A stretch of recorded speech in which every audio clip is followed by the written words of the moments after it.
Welcome to our channel, where we dive deep into the stories shaping our world and explore the events, personalities, and decisions that define our present and future. Today, we focus on one of South Africa's most enigmatic and enduring political figures, Dr. Nkosazana Dlamini-Zuma. A name synonymous with resilience, strategic thinking, and leadership, she remains at the center of speculation about the future of South Africa's ruling African National Congress, or ANC. Will she rise again to challenge for the leadership, or has her moment passed?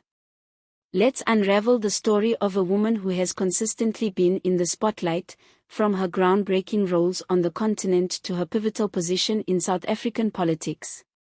To truly understand Dr. Nkosazana Dlamini-Zuma, we must first trace her journey and explore the political terrain she has navigated. Born in KwaZulu-Natal in 1949, she grew up during apartheid, a period of immense oppression and hardship for South Africa's majority black population.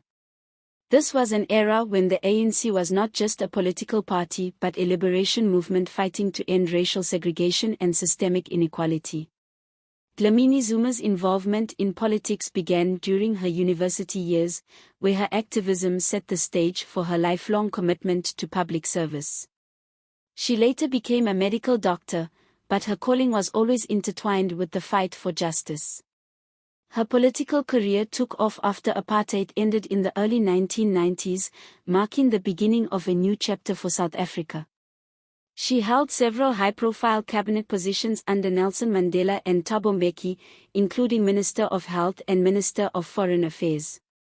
Each role saw her navigating complex challenges, from rolling out ambitious healthcare reforms to representing South Africa on the global stage. Her competence and determination earned her respect within the ANC and internationally. By 2012, her leadership qualities were undeniable, and she became the first woman to chair the African Union Commission. This was a historic achievement that cemented her status as a trailblazer.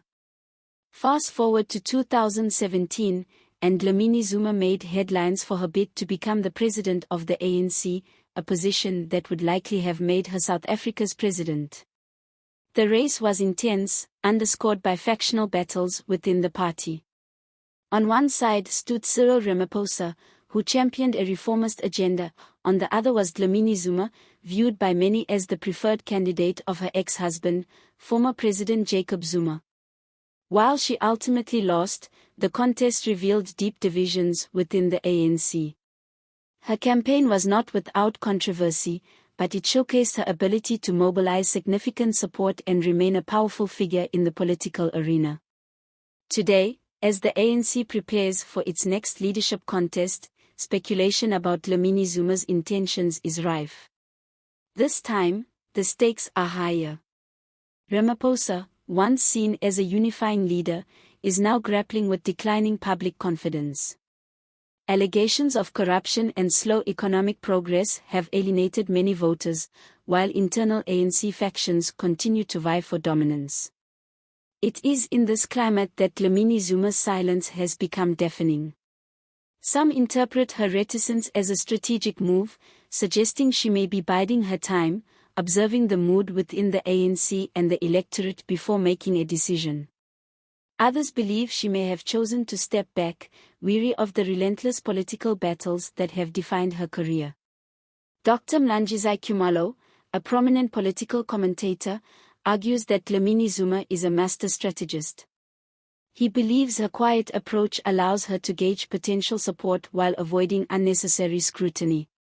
If dissatisfaction with Ramaphosa intensifies, she could position herself as a unifying alternative, appealing to those disillusioned with his leadership.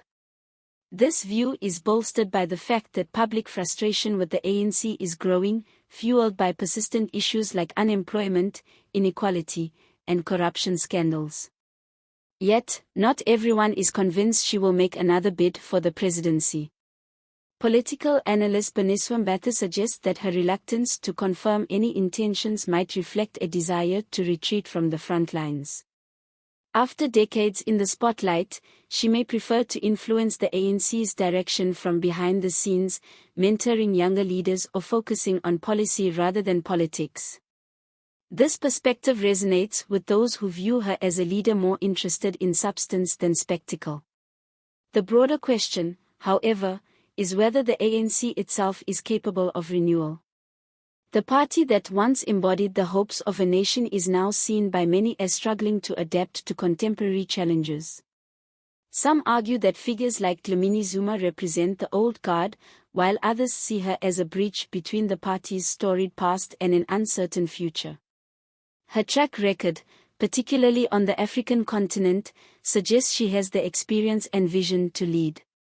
But leadership in today's ANC requires not just credentials but the ability to navigate an increasingly fragmented and disillusioned base.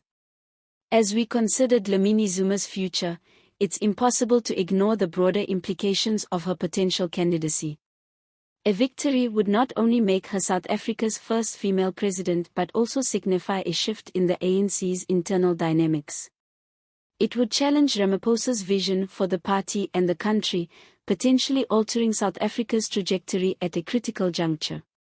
Yet, her decision to run, or not, will also reflect on her legacy.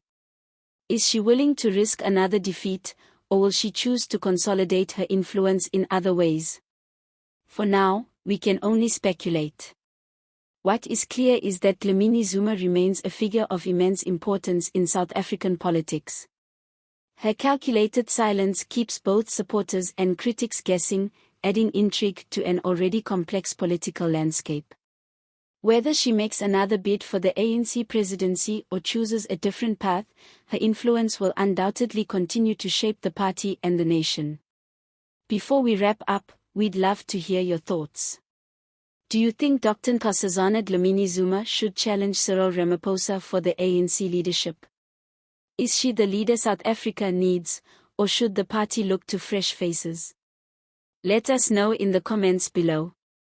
Don't forget to like this video, subscribe to our channel, and hit the notification bell so you won't miss any of our deep dives into the stories that matter. Thanks for watching, and we'll see you next time.